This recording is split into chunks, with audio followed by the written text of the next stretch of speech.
One of the most important tools for the modern professional bartender is the cocktail shaker. We use a Boston shaker today, which composes two parts. Firstly, a glass part in which you make the drink. Secondly, a steel part which you pour the drink from. As you can see, there's no strainer built in with this, so we're going to need what's known as a Hawthorne strainer as well. Very simply, Boston shaker is used to make cocktails, to chill them and mix them. Cocktails that normally include eggs, juices, milk, cream, that need to be forced together.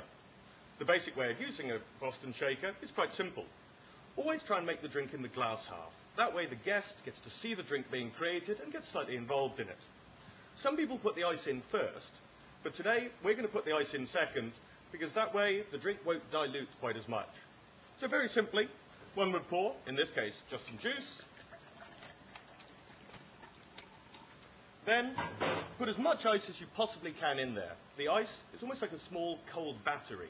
But instead of giving out power, it gives out coldness. So, the more batteries, the more power. Fill it with ice. Even that a little bit more on the top there. Now put the tin half on the top and give it a good hit down. Now you have a sealed unit. When you shake the cocktail, make sure that the metal half is pointing at the guest.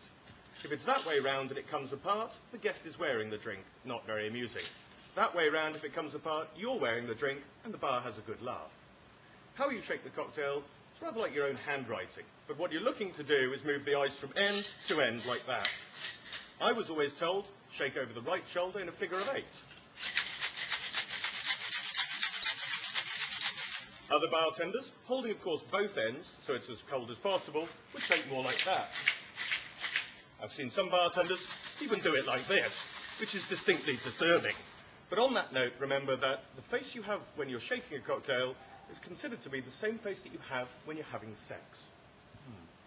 Now to open this cocktail shaker, because it's a sealed unit, the trick is to look at it and you'll see frosted from that part to that part, and a small clear gap there. That's where the glass and the tin meet. All you do is hit in this area. I tend to use just the heel of my hand.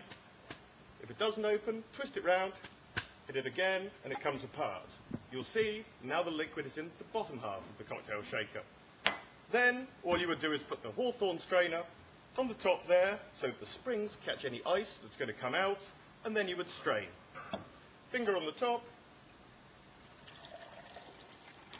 strain it into that, and that is basic shaking using a Boston shaker.